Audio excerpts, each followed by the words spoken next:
नमस्कार, welcome to my channel achieve your goal. आज के सेशन में हम लोग लॉ ऑफ डिविजिबिलिटी यानी विभाज्यता के नियम को इसके कुछ नियम देखेंगे। और ये विभाज्यता के नियम जो है या लॉ ऑफ डिविजिबिलिटी जो है आपके डीआई हो गया या परसेंटेज हो गया या मैथमेटिक्स से कई सारे ऐसे टॉपिक है जिसे बहुत ही यूजफुल होते हैं, बहुत काम आते हैं। तो वीडियो स्टार्ट करते हैं। इससे पहले अगर आप लोगों ने अभी तक मेरे चैनल को सब्सक्राइब नहीं किया तो प्लीज चैनल सब्सक्राइब कर दें। वीडियो पसंद आए तो प्लीज लाइक करें और नीचे एक बेल आइकन है उसे प्रेस कर लें ताकि कोई भी वीडियो अपलोड हो नोटिफिकेशन आपको मिल सके। और नीचे टेलीग्राम का लिंक है, अगर आप लोग मुझसे टेलीग्राम पे जुड़ना चाहते हैं तो आप लोग उस पर जुड़ सकते हैं, ज्वाइन कर सकते हैं। तो चलिए वीडियो स्टार्ट करते हैं। तो विभाज्यता के नियम, जैसे इंग्लिश में कहते हैं लॉ ऑफ डिविजिबिलिटी। सबसे पहले है दो से विभाज्यता, यानी कि कोई नंबर, कोई संख्या दो से डिवाइड है या नहीं, इसकी जांच हम कैसे करेंगे। तो इसका एक नियम है कि अगर इकाई का अंक या 0, 2, 4, 6, 8 इनमें से कोई भी अंक अगर इकाई का है तो वो संख्या पूरी तरीके से 2 से विभाज्य हो जाएगी। जैसे हमने कुछ एग्जांपल ले रखा है और यहाँ अब ये पूरी संख्या का अंक सारे ना देखते हुए हम केवल इकाई का अंक देखते हैं। यहाँ इकाई का अंक 7 है तो ये 2 से डिवाइड नहीं होगा। इकाई का अंक 9 है, ये भी 2 से विभाजित नहीं होगी। यहाँ इकाई का अंक 6 है और हमारा था 0, 2, 4, 6, 8 इनमें से कोई भी अंक अगर इकाई का है तो वो संख्या 2 से पूरी तरीके से विभाजित हो जाएगी, तो ये 2 से डिविजिबल है। इसी तरह से यहाँ देखेंगे तो इकाई का अंक 2 है तो ये भी पूरी तरीके से 2 से भाग हो जाएगी। नेक्स्ट है 3 से विभाज्यता। 3 से विभाज्यता का नियम ये कहता है कि दी हुई संख्या के सभी अंकों का योग अगर 3 का गुणज या मल्टीपल है तो वो संख्या 3 से विभाज्य हो जाएगी। एग्जाम्पल के तौर पे 7220 लिखा है।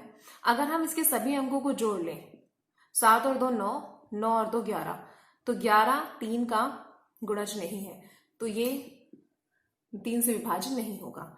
यहां देखते हैं 2, 3, 3 और 9 12, ये संख्या हो जाएगी।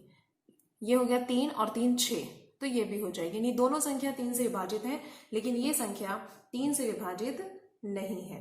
नेक्स्ट देखते हैं। नेक्स्ट है 4 से विभाज्यता। किसी भी 3 या अधिक अंकों की संख्या 4 से डिविजिबल होगी अगर उसके अंतिम 2 अंक, अंतिम समझ रहे हैं दाएं से, अंतिम 2 अंक यानी दहाई और इकाई से बनी संख्या 4 से पूरी तरीके से विभाजित है। जैसे हमारे पास कुछ संख्या दे रखी है एग्जाम्पल पे, हम देखते हैं इकाई और दहाई, तो यहाँ पे 12 बन रहा है और 12 4 से पूरी तरीके से डिविजिबल है तो ये पूरी संख्या 4 से विभाजित हो जाएगी। ऐसे यहाँ देखिए 16 4 से विभाजित है तो ये पूरी संख्या 4 से डिविजिबल हो जाएगी। यहाँ 32 है, ये भी 4 से डिवाइड है तो ये भी पूरी संख्या 4 से विभाजित हो जाएगी। लेकिन यहाँ 41 है और 41 4 से पूरी तरीके से डिविजिबल या विभाजित नहीं है तो ये 4 से विभाजित नहीं होगी। नेक्स्ट है 5 से विभाज्यता। अब कोई संख्या 5 से पूरी तरीके से विभाजित है या नहीं, इसके लिए अगर उस संख्या के इकाई का अंक 0 या 5, या तो 0 है या 5 है तो वो संख्या पूरी तरीके से 5 से डिविजिबल है, अन्यथा नहीं है। तो ये हो गए 2 से, 3 से और 4 5 से विभाज्यता का नियम। अब आगे बढ़ते हैं।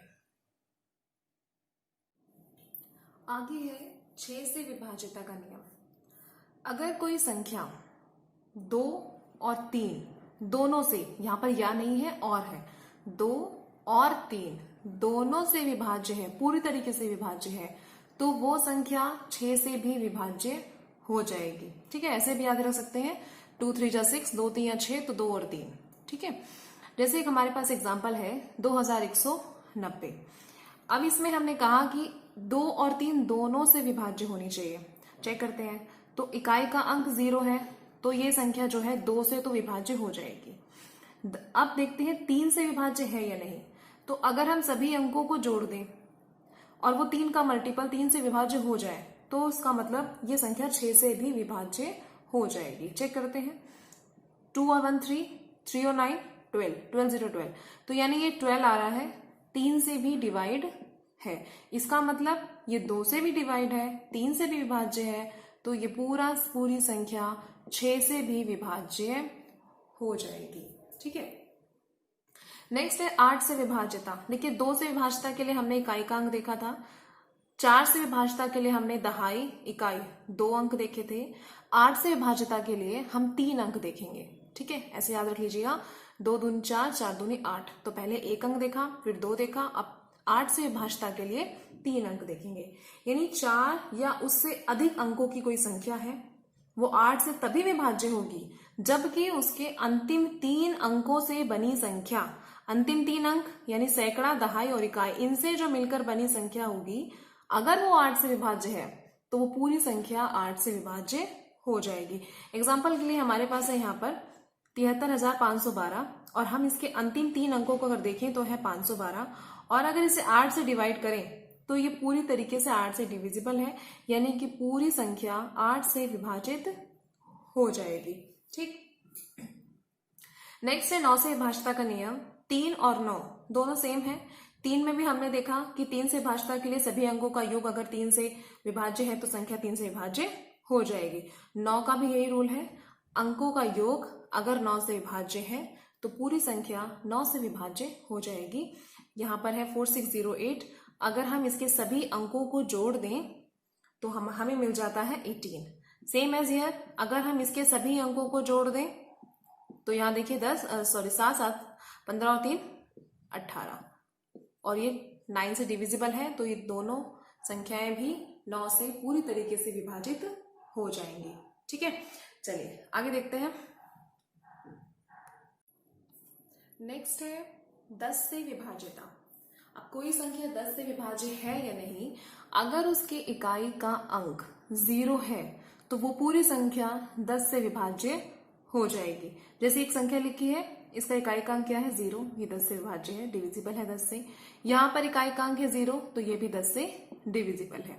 ठीक, नेक्स्ट है 11 से विभाज्यता। ध्यान से समझिएगा, बहुत इजी है। कंफ्यूजन करते हैं हम लोग, स्थान को मिस कर देते हैं। आइए बताते हैं कैसे।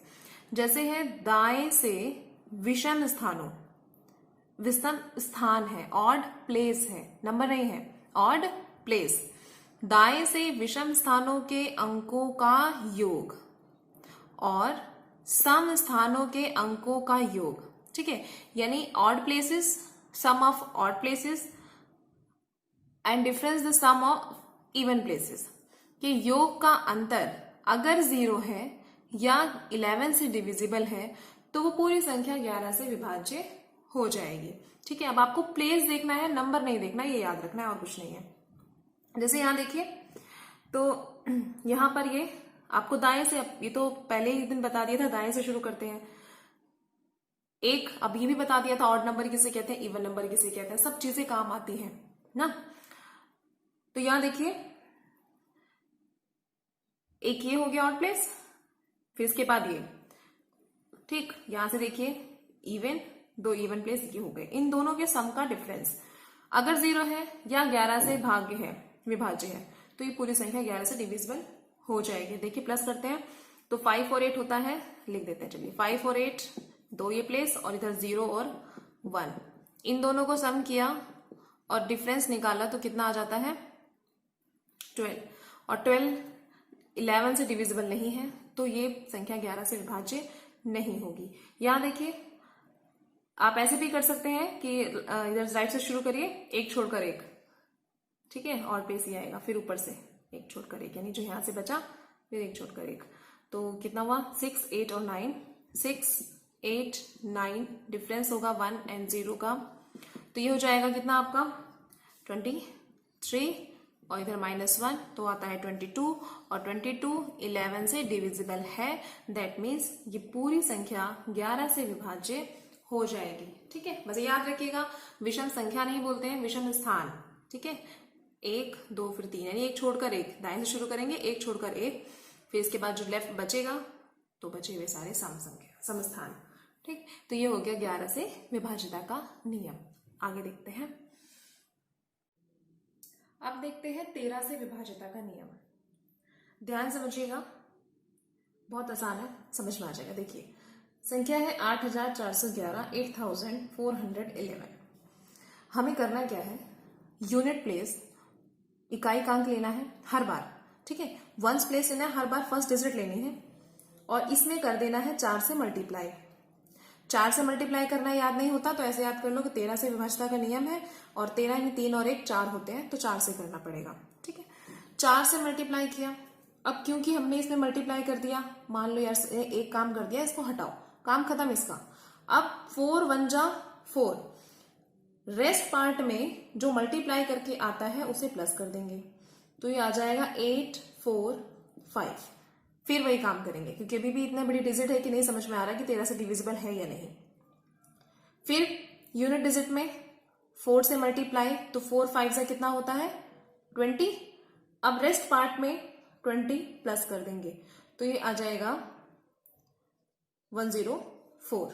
अब 13 का टेबल आता है तो देख के समझ में आ रहा है कि 104 13 से पूरी तरीके से डिविजिबल है, सो दैट ये पूरा नंबर 13 से डिवाइड हो जाएगा, ठीक। एक और क्वेश्चन देख लेते हैं, एक और एग्जांपल ले लेते हैं, जैसे है 16,406, 16,406। सेम यूनिट प्लेस 1 प्लेस लिया, पहला डिजिट लेते हैं, उसमें कर देते हैं 4 से मल्टीप्लाई तो आता है 6 4 जा 24। रेस्ट पार्ट में 24 प्लस करेंगे, जब स्पीड बन जाएगी ना तो फटाफट हो जाएगा। अभी तो लग रहा है कि टाइम लग रहा है, एक बार जब आप प्रैक्टिस करेंगे तो फटाफट हो जाएगा। अब इसे प्लस करेंगे तो आ जाएगा 4 6 6 1। फिर 4 मल्टीप्लाई 4 4 जा कितना 16, तो यहां पर 16 प्लस कर देंगे और ये क्या हो जाएगा 182, ठीक है। सपोज दैट आपको भी क्लियर नहीं हो रहा या डिवाइड नहीं करना चाह रहे हैं आगे, फिर कर लीजिए। फिर 4 से मल्टीप्लाई तो 4 2 जा 8, अब इसमें 8 प्लस करेंगे तो कितना आ जाएगा 26 और क्लियरली दिख रहा है कि 26 जो है 13 से एग्जैक्टली डिवाइड हो जाएगा। तो इसका मतलब है ये संख्या भी 13 से पूरी तरीके से डिविजिबल है, ठीक है। चलिए आगे देखते हैं, आई होप आप लोगों को समझ में आ रहा होगा। सो नेक्स्ट देखते हैं, तो नेक्स्ट देखते हैं 29 से विभाज्यता का नियम, ये भी बहुत इंपॉर्टेंट है। और चलिए देखते हैं, जैसे है हमारे पास एक संख्या 18,328, ठीक है, 18,328। अब इसमें क्या करना है, इसमें हमें जो इसका इकाई का अंक है, इसका जो वंस डिजिट है, जो पहली डिजिट है, इसमें 3 से मल्टीप्लाई करना है। किससे, ये याद रखिएगा 3 से मल्टीप्लाई करना है, ठीक है। रेस्ट ऑफ पार्ट सब कुछ जैसे हमने अभी किया था सेम वैसे ही होगा, बस यहाँ पे 3 से मल्टीप्लाई करना है। मल्टीप्लाई किया तो 3 8 से कितना हुआ 3 8 24। तो अब जो रेस्ट पार्ट है इसको भूल जाइए, खत्म उसका काम मल्टीप्लाई करके। जो मल्टीप्लाई करके आंसर आया रेस्ट पार्ट में उसको प्लस कर देंगे, तो प्लस करेंगे कितना होगा 6 5 8 1। फिर यूनिट डिजिट में 3 से मल्टीप्लाई करेंगे और जो भी मल्टीप्लाई करके आएगा रेस्ट पार्ट में प्लस कर देंगे, तो ऐड करेंगे तो ये हो जाएगा 203। अभी भी क्लियर नहीं हो रहा है।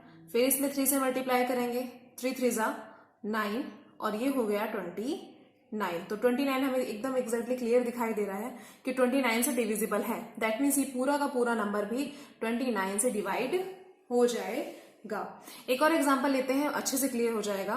24,795, ठीक। तो पहली डिजिट ली और इसमें 3 से मल्टीप्लाई किया तो 15 आया। रेस्ट पार्ट में 15 प्लस कर देंगे, ठीक है। प्लस करेंगे कितना हो जाएगा, ये हो गया 4 9 और 4, हाँ 4 9 4 और यहाँ पर 2। फिर इसमें हमने किया 3 से मल्टीप्लाई तो आया 12। फिर रेस्ट पार्ट में 12 प्लस कर देंगे तो ये हो जाएगा कितना 1 11 6 और ये 2, ठीक है। फिर इसके बाद इसमें 3 से मल्टीप्लाई करेंगे, 3 आया। रेस्ट पार्ट में 3 प्लस कर देंगे तो ये हो गया 29। यहाँ पर भी एकदम क्लियरली दिखाई दे रहा है कि 29 जो है 29 से डिविजिबल है, सो दैट ये पूरी संख्या 29 से डिविजिबल हो जाएगी, ठीक। अब देखते हैं 7 से विभाज्यता का नियम, ठीक है। ये थोड़ा लास्ट में करा रही हूँ क्योंकि इसका जो रूल है थोड़ा सा अब तक जितने आपने किए थोड़ा सा डिफरेंस है, बट एक बार 2 बार करेंगे, प्रैक्टिस में करेंगे तो ये भी इजिली समझ में तो अभी आ जाएगा, इजिली आप कर लेंगे। जैसे है 6594 6594, इसमें क्या करना है, आपको लेना वही है इकाई का अंक यूनिट प्लेस, इसको करना है डबल। ठीक, डबल करेंगे कितना आया 4 2 8। सेम रिमेनिंग पार्ट में लिखेंगे, लेकिन अब आप प्लस नहीं करेंगे, यहां करना है माइनस। ठीक है, इसलिए मैंने कहा थोड़ा सा डिफरेंस है ये। तो यहां पर करना है माइनस, और माइनस करेंगे तो कितना आ जाएगा 651। फिर अगेन यूनिट प्लेस को करेंगे डबल और रेस्ट पार्ट में से कर देंगे माइनस, तो माइनस करेंगे इतना आ गया 63। अब इजली हमें दिखाई दे रहा है कि 63 जो है 7 से एग्जैक्टली डिविजिबल है, सो ये नंबर भी पूरा पूरा 7 से डिविजिबल होगा। ठीक है, एक और एग्जांपल ले लेते हैं, जैसे है 1 3 6 9 8 5 1, थोड़ा सा बड़ा डिजिट लिया है आप। ठीक, तो अब देखिए इसमें भी वही इकाई का अंक लिया, उसे करेंगे डबल, रेस्ट पार्ट में लिख के कर देंगे माइनस, तो कितना आ जाएगा सेम। फिर 2 से मल्टीप्लाई, इकाई के अंक को 2 से मल्टीप्लाई, जो भी आएगा बचे हुए रेस्ट पार्ट में, बचे हुए पार्ट में लिख के माइनस कर देंगे, तो ये हो जाएगा। ठीक, फिर इसके बाद डबल किया, फिर रेस्ट पार्ट में से माइनस करेंगे तो आ जाएगा 1365। फिर 5 का डबल करेंगे, फिर रेस्ट पार्ट में से माइनस करेंगे। तब तक करिए जब तक आपको एग्जैक्टली समझ में ना आ जाए, इजी ना लगे कि हाँ अब दिख रहा है कि 7 से डिविजिबल है ये। तो ये आ गया 126। ठीक है, देखने को तो यहाँ पर भी दिख रहा है कि डिविजिबल है, कर लो फिर कर लेते हैं। डबल करेंगे तो 12 और 12 को माइनस करेंगे तो 0 आ गया, या कोई ऐसा नंबर आ जाए जैसे मैं यहाँ पर भी रोक सकती थी, यहाँ पर रोक दिया, तो ये 7 से डिविजिबल है, दिख रहा है। तो इसका मतलब है कि ये पूरा नंबर जो है, ये पूरी संख्या 7 से एग्जैक्टली डिविजिबल है। ठीक है, ये इतना सारा जो लिखा है ना, जो देख के लग रहा है यार इसका तरीका ही इतना भयंकर है, तो क्या जरूरत हम डिवाइड करके देख लेंगे। नो, ये केवल समझाने के लिए लिखा है, और समझाने के लिए तो डिटेल में जाना पड़ेगा। अब समझाने के लिए तो शॉर्ट ट्रिक नहीं अपना सकते ना, तो समझाने के लिए मैं डिटेल में गई हूँ। प्रैक्टिस आप करेंगे, 1 क्वेश्चन 2 क्वेश्चन 3 क्वेश्चन 4 क्वेश्चन, 5वें में आपको शायद इतना भी करने की जरूरत नहीं पड़ेगी। ठीक है, तो आज का सेशन ये खत्म करते हैं। विभाजता के नियम आई होप आप लोगों को अच्छे से समझ में आए होंगे। अगर फिर भी कोई दिक्कत है तो कमेंट बॉक्स में लिखिएगा। और सेशन ये खत्म करते हैं। अगर वीडियो आप लोगों को पसंद आए तो प्लीज लाइक कर दे, और हाँ, अगर अभी तक आप लोग वीडियो केवल देख ही रहे हैं और चैनल सब्सक्राइब नहीं किया है तो प्लीज चैनल सब्सक्राइब कर दें, और नीचे बेल आइकन को जरूर प्रेस कर ले, ताकि कोई भी वीडियो अगर अपलोड हो तो नोटिफिकेशन आपको मिल सके। और हाँ, एक टेलीग्राम लिंक मैं नीचे प्रोवाइड कर दूंगी डिस्क्रिप्शन बॉक्स में, अगर आप लोग मुझसे टेलीग्राम पे जुड़ना चाहते हैं तो वहां पर भी आप लोग ज्वाइन कर सकते हैं। ठीक है, तो सेशन खत्म करते हैं। Thank you so much.